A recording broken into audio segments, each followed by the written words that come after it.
শরীয়তপুর জেলা প্রশাসকের সাথে দামোদর উপজেলা প্রশাসনের কর্মকর্তাদের মতবিনিময় সভা অনুষ্ঠিত হয়। দেখুন বিস্তারিত।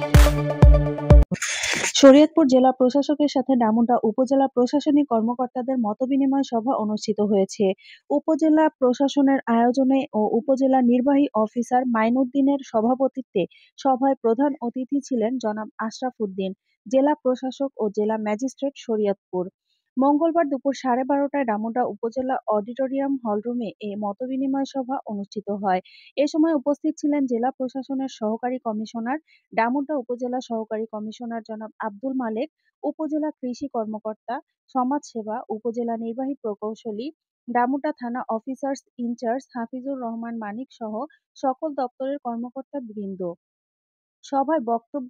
সভায় বক্তারা নবাগত জেলা প্রশাসকের কাছে ডামুড্যা উপজেলার চলমান সমস্যাগুলি তুলে ধরেন। মাদক সমস্যার বিস্তার এবং অবৈধ বালু উত্তোলন সহ বিভিন্ন ইস্যু নিয়ে আলোচনা করেন।